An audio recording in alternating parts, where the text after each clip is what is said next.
1, 2, 3, 4, 5 demon hunters? No, that can't be right. Let me try it again.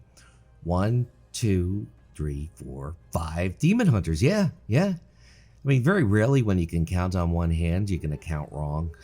Yeah, 5 demon hunters. I'm going to leave.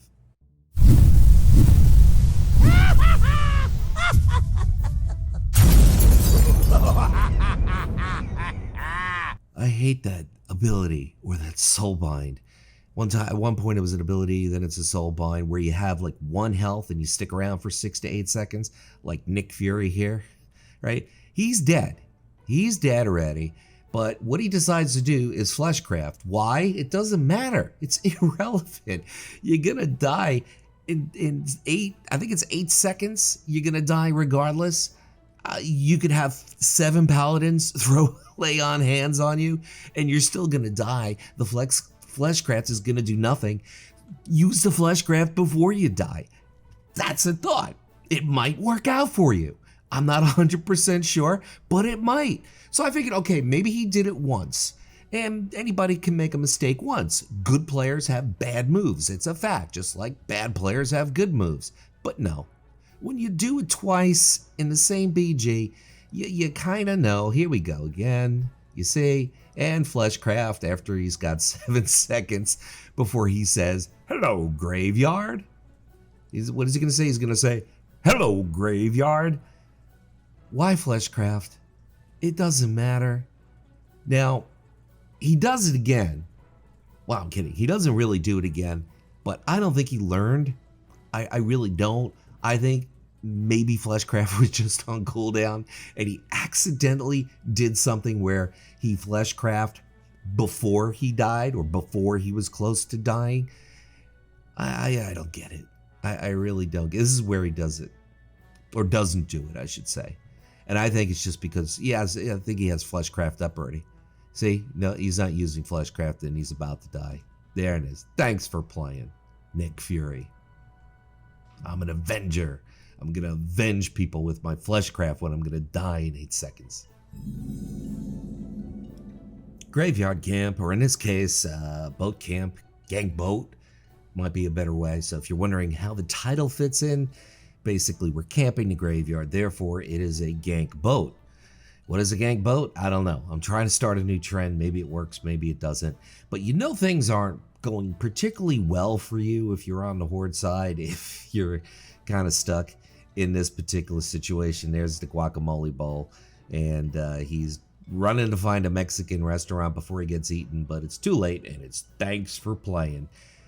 Anyway, you know things are going really bad when the Alliance are chasing you deep into the boat. Now, normally this is a really bad idea, but we have 3 bases. We're just trying to have fun, and we're just, it's not going to work. Nice try. Mr. Shaman, nice try. Decides, okay, I'm going to fight now. Yeah, not a good idea. You silence, your root beamed, and you're dead. And now we're going to go back up to the top, and we're just going to gank you again. That's the way it works. That's the gank boat, ladies and gentlemen.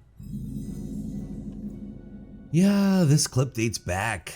Going back. We go back to a time when I thought Kyrian hunters were best, and they're actually pretty darn good. The problem is the Kyrian ability is kind of situational, whereas you get more leverage from the other 3 covenants, but it's still a hell of a lot of fun to be able to shoot through walls.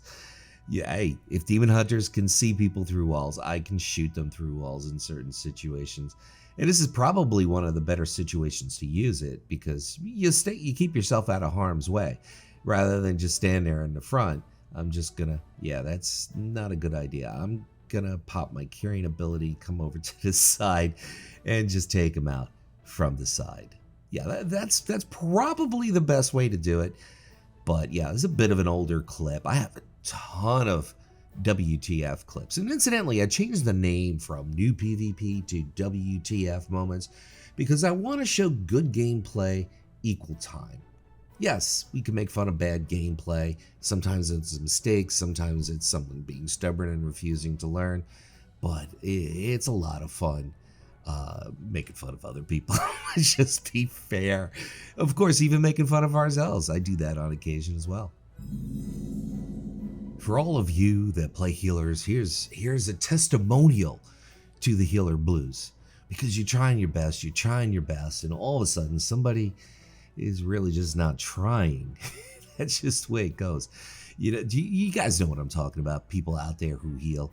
You're out there, you're healing, and next thing you know, somebody goes LOS or somebody pops their defenses as you're popping your big time healing procs and healing buffs, and it's just a big mess. It really is. So this is a testimonial to all you people out there who are wondering why, when you're healing people, they just insist on running out of range. They just insist of going LOS. Why is that, you might ask? There is a good answer. Part of the problem is that the NPCs, or the wonderful artificial intelligence in Blizzard, basically run away from healers. So if the artificial intelligence runs away, the real intelligence is probably going to run away too. Somehow, in some crazy math world, that makes sense. It really does. But we both know it doesn't, right?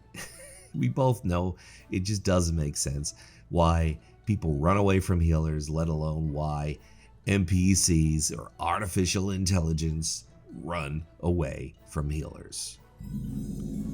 Once upon a time, earlier in the X-Pack, when Shadowlands was really bad as opposed to just being bad, 5 boomkins scares people.